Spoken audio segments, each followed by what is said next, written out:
Od mnogih džamija u Istanbulu, Sulejmanije džamija verovatno ona koja najviše privlači pažnju.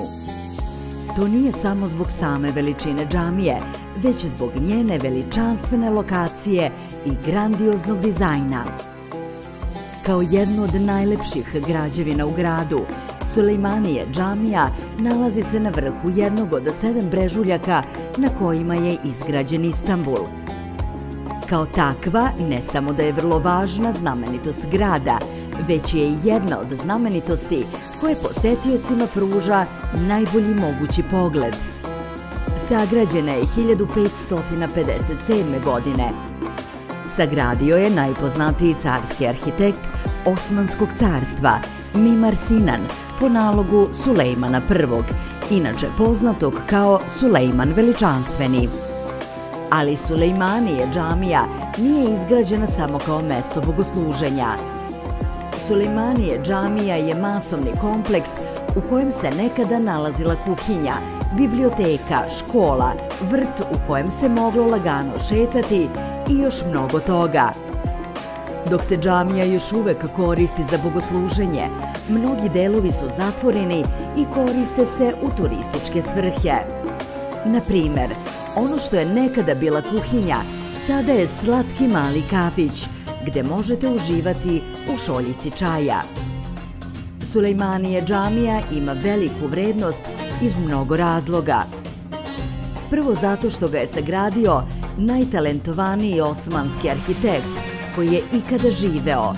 Drugi razlog je jer postoje groblja određenih vrlo važnih ličnosti. Grobnice Sulejmana Veličanstvenog i njegove žene Hurem Sultan nalaze se na temeljima džamije. Džamija je sagrađena kao dokaz Sulejmana I. Na primer, 4 minareta džamije služe da označe činjenicu da je Sulejman I bio 4. sultan koji je vladao Osmanskim carstvom, nakon što je ono postalo carstvo. U narodu postoji legenda koja kaže da kada je sultan Sulejman Veličanstveni doneo odluku o izgradnji džamije, dugo vremena nije mogao odlučiti na kojem mestu će džamija biti sagrađena. U stanju neodlučnosti jedne noći je usnio poslanika Muhameda, koji ga je uzeo za ruku i odveo na jedno od brda iznad Istanbula. Pokazao mu je mesto gde će džamija biti sagrađena. Takođe, označio je i mesto gde treba da budu mirhab i minber. Tako je započela gradnja ove džamije 1550. godine. Sada je jasnije zašto kažu ko je bio u Istanbulu, a nije posetio Sulejmanovu džamiju, kao da tamo nije ni bio.